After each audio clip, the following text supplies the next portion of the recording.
దానికి ఒక శిల్పాన్ని కూడా పెట్టామని అవునండి. కానీ ఎక్కడ సామాజిక అభివృద్ధి జరగట్లేదు అని చెప్పేసి షర్మిల కామెంట్ చేస్తారు. ఇప్పుడు సంక్రాంతికి వస్తారు, వచ్చి మళ్ళీ వెళ్ళిపోతారు. అలాంటి వాళ్ళల్లో వీళ్ళు కూడా ఒకరని నేను అనుకుంటున్నా. ఎందుకంటే నాన్ లోకల్ పొలిటీషియన్స్, వీళ్ళు ప్రజల్లో ఉండరు, ఇక్కడ వాళ్ళ కుటుంబాలు కాపురం ఉండవు, ఇక్కడున్న ప్రజల సమస్యలను తెలుసుకోరు. కేవలం ఎలక్షన్స్ వచ్చినప్పుడు సంక్రాంతికి ఎలాగైతే డూడు బసవన్నలు వస్తాయో అలా వస్తారు, వెళ్ళిపోతారు. కాబట్టి ప్రజలకు తెలుసు మొదటి నుంచి ప్రజల్లో ఉంటుంది ఎవరు, ప్రజల సమస్యల కోసం పోరాడింది ఎవరు, అధికారంలోకి వచ్చాక ఆ సమస్యల్ని దూరం చేసి వారికి ఇచ్చిన ప్రతి వాగ్దానాన్ని నెరవేరుస్తూ రాష్ట్రాన్ని అభివృద్ధి చేస్తూ ప్రజలకు కూడా సంతోషాలను అందించింది వైఎస్ఆర్ గారు, జగన్ గారు మాత్రమే. కాబట్టి ఈరోజు ఎవరో వచ్చి ఏదో చెప్తే జనాలు నమ్మటానికి పిచ్చోళ్ళు కాదు. ఇప్పుడు సోషల్ మీడియా చాలా అవేర్నెస్ క్రియేట్ చేస్తుంది. సో ఇక్కడే పుట్టి, ఇక్కడే పెరిగి, ఇక్కడే ఓటుతో ఆయన ఇక్కడే ఇల్లు కట్టుకొని, ఇక్కడే తన కుటుంబం కూడా ఉంటూ ప్రజల మధ్యలో ప్రజానాయకుడిగా ఎదిగిన వ్యక్తి జగన్మోహన్ రెడ్డి గారు. ఈరోజు ఒక పార్టీ పెట్టి తన తండ్రిని అభిమానించే వాళ్ళకి తన తండ్రి లేరు అని, ఇక మాకు లైఫే లేదనుకొని ఏడుస్తూ ఉన్న ఈ రాష్ట్ర ప్రజలకి రాజన్న బిడ్డ నేనున్నాను, రాజన్న రాజ్యాన్ని తీసుకొస్తానని పావురాల గుట్టలో ప్రమాణం చేసి ఆ తర్వాత ఎన్ని కష్టాలు, ఎన్ని అవమానాలు, ఎన్ని తప్పుడు కేసులు పెట్టి ఆయన్ని జైల్లో పెట్టినా కూడా ఏ రోజు ఎవరికి తల ఒగ్గలేదు, ఎక్కడా కాంప్రమైజ్ అవ్వలేదు, ఎక్కడా ఏ పార్టీతో పొత్తు పెట్టుకోలేదు, ఏ పార్టీలో విలీనం చేయలేదు. అది నాయకుడి లక్షణం. అంతేగాని పక్క రాష్ట్రంలో పార్టీలు పెట్టి అక్కడ జనాలు చీకొడితే మళ్ళీ ఇక్కడికి వచ్చి కాంగ్రెస్లో చేరి మాట్లాడితే ప్రజలేం పిచ్చోళ్ళు కాదు. ఈరోజు ఆంధ్రప్రదేశ్లో కాంగ్రెస్కి ఓటు అడిగే నైతిక అర్హత లేదు, హక్కు లేదు. ఎందుకంటే బాగున్న ఈ రాష్ట్రాన్ని ముక్కలు చెక్కలు చేసింది కాంగ్రెస్ పార్టీ. 2 సార్లు కేంద్రంలో అధికారంలో కాంగ్రెస్ రావడానికి కారణమైన వైఎస్ఆర్ గారి పేరుని ఆయన చనిపోయిన తర్వాత ఎఫ్ఐఆర్లో పెట్టి అవమానించింది ఈ కాంగ్రెస్ పార్టీ. వైఎస్ఆర్ గారు 2 సార్లు వాళ్ళని రాష్ట్రంలో కేంద్రంలో అధికారంలో తీసుకొచ్చినా ఆయన లేని సమయం చూసి ఆ కుటుంబాన్ని అవమానించి రోడ్డు కీడ్చి జగనన్న మీద తప్పుడు కేసులు పెట్టి జైల్లో పెట్టించింది కాంగ్రెస్ పార్టీ. అలాగే పార్లమెంట్లో తలుపులేసి రాష్ట్రాన్ని ముక్కలు చేశారే తప్ప రాష్ట్రానికి ప్రత్యేక హోదాని కూడా అనౌన్స్ చేయకుండా ఈరోజు రాష్ట్రం నష్టపోయే పరిస్థితి తీసుకొచ్చింది కాంగ్రెస్ పార్టీ.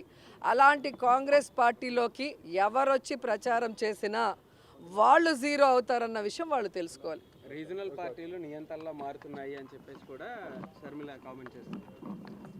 తను కూడా ఒక రీజనల్ పార్టీకి హెడ్గా ఉంది కదా, మరి తనే ఆన్సర్ చెప్పాలి. ఈరోజు జగన్మోహన్ రెడ్డి గారు ఎవరిని కూడా లీడరు, కార్యకర్త అని ఎప్పుడు అన్నాడు. వైఎస్ఆర్ కుటుంబం అంటాడు మమ్మల్ని అందరినీ కూడా. ఈరోజు ఎస్సీ, ఎస్టీ, బీసీ, మైనారిటీ సామాన్యులందరినీ కూడా అసామాన్యులుగా మంత్రుల్ని, డిప్యూటీ సీఎంలు చేసిన ఘనత జగనన్నకే ఉంది. నియంతృత్వ పోకడలు ఉంటే ఇవన్నీ ఎలా జరుగుతాయి? గతంలో మీరు అందరూ రాజకీయాలను చూశారు. గతంలో మినిస్టర్లు ఎవరు, వాళ్ళ పరిపాలన విధానం ఎలా ఉంది, ఈరోజు ఎలా ఉందో మీరు చూడండి. ఒక మేనిఫెస్టోని జగన్మోహన్ రెడ్డి గారు ఇచ్చిన రోజే చెప్పాడు, ఇదొక బైబిల్, ఇదొక ఖురాన్, ఇదొక భగవద్గీతగా దీన్ని భావించి నేను పనిచేస్తానన్నారు. అదేవిధంగా పనిచేశారు. ఈరోజు ప్రతి కుటుంబంలో ఎంతమంది ఉంటే అంతమంది ఎస్సీ, ఎస్టీ, బీసీ, మైనారిటీ, ముఖ్యంగా మహిళలకి ఈరోజు సంక్షేమాన్ని, అభివృద్ధిని అందించారు. కాబట్టి అంబేద్కర్ గారి నిజమైన వారసుడుగా సోషల్ జస్టిస్ అనేది చేశారు. కాబట్టి ఈరోజు గర్వంగా అంబేద్కర్ గారి మహాశిల్పాన్ని ఆయన ఆవిష్కరించారు. అలాగే గాంధీ గారు కలలు కన్న గ్రామ స్వరాజ్యాన్ని కూడా జగనన్న తీసుకొచ్చి ప్రజల వద్దకే పరిపాలన వెళ్ళింది. కాబట్టి ఈరోజు ప్రజలు ఎవరికి లంచాలను ఇవ్వాల్సిన అవసరం లేదు, ఏ నాయకుడికి తల వంచి కాళ్ళు పట్టుకోవాల్సిన అవసరం లేదు. డైరెక్ట్గా డీబీటీ ద్వారా వాళ్ళ అకౌంట్లకే వారి ఇంటికి వాలంటీర్ వెళ్ళి వారికి కావాల్సిన పేపర్స్ తీసుకొని ఎవరు దేనికి అర్హత ఉంటే అది డైరెక్ట్గా వాళ్ళ ఇంటికి వస్తుంది. అంటే ఎక్కడ నియంత్రిత పోకడలు ఉన్నాయో ఒకసారి చెప్పాలి. కాబట్టి వాగే నోర్లకి 2024 సమాధానం చెప్తుంది. మెయింటైన్ చేయడం కూడా చేత కాకపోతే మీరా రాజశేఖర రెడ్డి గారి వారసులు, మీరా రాజశేఖర రెడ్డి గారి ఆశయాలను నిలబెట్టే వాళ్ళు, మీదా వైఎస్ఆర్ కాంగ్రెస్ పార్టీ. మీది వైఎస్ఆర్ కాంగ్రెస్ పార్టీ కాదు. వై అంటే వైవి సుబ్బారెడ్డి గారు, ఎస్ అంటే సాయిరెడ్డి గారు, ఆర్ అంటే రామకృష్ణ, సజ్జల రామకృష్ణ గారు. ఇలా తయారైంది ఈరోజు వైఎస్ఆర్ కాంగ్రెస్ పార్టీ. దీంట్లో వైఎస్ఆర్ గారు లేరు. ఇది జగన్ రెడ్డి పార్టీ, ఇది నియంత పార్టీ, ఇది ప్రజలను పట్టించుకోని పార్టీ, ప్రజా సమస్యలను పట్టించుకోని పార్టీ, ప్రజల ప్రయోజనాలను తాకట్టు పెట్టి బీజేపీకి బానిస అయిన పార్టీ. రాజశేఖర రెడ్డి గారి ఒక్క ఆశయమైనా నిలబెట్టారా? ఒక్క ఆశయమైనా నిలబెట్టారా? వెలుగొండ ప్రాజెక్టు రాజశేఖర రెడ్డి గారు ఎంతో కోరుకున్న ప్రాజెక్టు, ఎంతో 4,50,000 ఎకరాలకు నీళ్లిచ్చే ప్రాజెక్టు. ఒక్క ఈ జిల్లాకే కాదు, పక్కన కర్నూలు, కడపకు కూడా నీళ్లిచ్చే ప్రాజెక్టు. 45 టీఎంసీల సామర్థ్యం ఉన్న ప్రాజెక్టు. రాజశేఖర రెడ్డి గారు 60% పనులు పూర్తి చేసి పోతే ఆ తర్వాత చంద్రబాబు గారు కనీసం తట్టడు మట్టడి తీసి పోసాడా? 5 సంవత్సరాలు చంద్రబాబు గారు ముఖ్యమంత్రిగా ఉంటే వెలుగొండ ప్రాజెక్టు ఒక్క అడుగు కూడా ముందుకు వేయలేదు. ఆ తర్వాత జగనన్న గారు ముఖ్యమంత్రి అయ్యారు. ముఖ్యమంత్రి కాక ముందు చెప్పిన మాట వెలుగొండ ప్రాజెక్టు నేను పూర్తి చేస్తాను అని. మరి 5 సంవత్సరాలు అవుతుంది, వెలుగొండ ప్రాజెక్టు పూర్తయిందా? వెలుగొండ ప్రాజెక్టు పూర్తయిందా? 5 సంవత్సరాలుగా ఈ ప్రాజెక్టు మెయింటెనెన్స్ చేస్తున్నా ఈ రోజు ఈ ప్రమాదం వచ్చేదే కాదు. జగనన్న గారు గత 5 సంవత్సరాలుగా ముఖ్యమంత్రిగా ఉన్నారు. జగనన్న గారు రాజశేఖర రెడ్డి గారి ఆశయాలను నిలబెడుతున్నాను అంటున్నారు.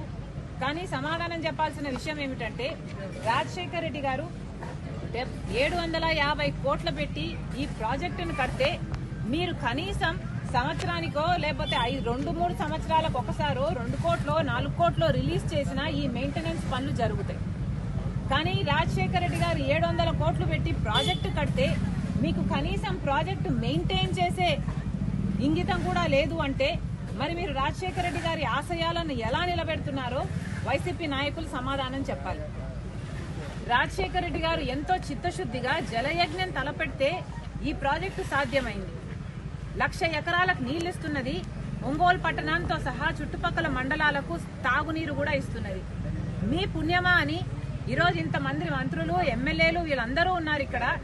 సంబంధిత మంత్రి అయితే సంక్రాంతి డాన్సులు చేస్తాడంట తప్ప పని చేయడట. ఇక్కడ ఏ మాత్రం మెయింటెనెన్స్ ఉన్నా ఈ ప్రమాదం జరుగుండేది కాదు. ఈరోజు ఒంగోలు పట్టణం సైతం మంచినీళ్లు రావటం లేదు. ఇక్కడ ఉన్న నాయకులు చెప్పిన మాట ప్రతిరోజు నీళ్ళు ఇస్తామన్నారు ఒంగోలు పట్టణానికి. ఒక రోజు ఇచ్చింది లేదు. ఈరోజు కనీసం 2-3 రోజులకు ఒకసారి కూడా నీళ్లు రావట్లేదు. తాగడానికి, నేను చెప్తున్నది తాగే నీరు, మంచి నీళ్ల కోసం కూడా ఇక్కట్లు పడుతున్నారు. మరి ఈ పాపం అంతా వైసీపీది కాదా? ముఖ్యమంత్రి గారిది కాదా? వైసీపీ సమాధానం చెప్పాలి. రాజశేఖర రెడ్డి గారి ఆశయాలను కోసం మేము నిలబడ్డాము. రాజశేఖర రెడ్డి గారి సంక్షేమ పాలన మేము అందిస్తున్నామని చెప్పుకుంటున్నాం. మీరు కనీసం రాజశేఖర రెడ్డి గారు కట్టిన ప్రాజెక్టును మెయింటెనెన్స్ కూడా మీరు చేయకపోతే మీరు ఎలా వారసులు అవుతారు? మీరు ఎలా రాజశేఖర రెడ్డి గారి ఆశయాలు నిలబెడతారో మాకైతే అర్థం కావటం లేదు. ఇప్పటికైనా వెంటనే ఏదైనా చేయకపోతే ఈ ప్రాజెక్టు మొత్తము కూలిపోయే ప్రమాదం ఉంది అని ఎస్సీ గారు ఎప్పటి నుంచో మేము 2020 నుంచి అడుగుతున్నాము. మరమ్మతులు చేయాల్సిన అవసరం ఉంది అని ప్రతి సంవత్సరము అడుగుతున్నాము. కానీ ప్రభుత్వం పట్టించుకోవట్లేదు అంటున్నారు. ఏ సంవత్సరానికి ఆ సంవత్సరం 1 కోటి రూపాయలు ఇచ్చినా 2 కోట్లు ఇచ్చినా ప్రాజెక్ట్ మెయింటెనెన్స్ అయిపోయేది, ఈ ప్రమాదం వచ్చుండేది కాదు అని ఎస్సీ గారే చెప్తున్నారు. గత 5 సంవత్సరాలుగా ఈ ప్రాజెక్టు మెయింటెనెన్స్ చేస్తున్నా ఈ రోజు ఈ ప్రమాదం వచ్చేదే కాదు. జగనన్న గారు గత 5 సంవత్సరాలుగా ముఖ్యమంత్రిగా ఉన్నారు. జగనన్న గారు రాజశేఖర రెడ్డి గారి ఆశయాలను నిలబెడుతున్నాను అంటున్నారు.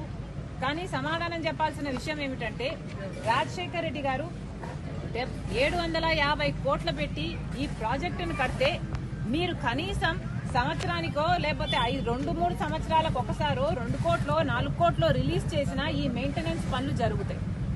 కానీ రాజశేఖర రెడ్డి గారు 700 కోట్లు పెట్టి ప్రాజెక్టు కడితే మీకు కనీసం ప్రాజెక్టు మెయింటైన్ చేసే ఇంగితం కూడా లేదు అంటే మరి మీరు రాజశేఖర రెడ్డి గారి ఆశయాలను ఎలా నిలబెడుతున్నారో వైసీపీ నాయకులు సమాధానం చెప్పాలి. రాజశేఖర రెడ్డి గారు ఎంతో చిత్తశుద్ధిగా జలయజ్ఞం తలపెడితే ఈ ప్రాజెక్టు సాధ్యమైంది. 1,00,000 ఎకరాలకు నీళ్లిస్తున్నది. ఒంగోలు పట్టణంతో సహా చుట్టుపక్కల మండలాలకు తాగునీరు కూడా ఇస్తున్నది. మీ పుణ్యమా అని ఈరోజు ఇంతమంది మంత్రులు, ఎమ్మెల్యేలు వీళ్ళందరూ ఉన్నారు ఇక్కడ.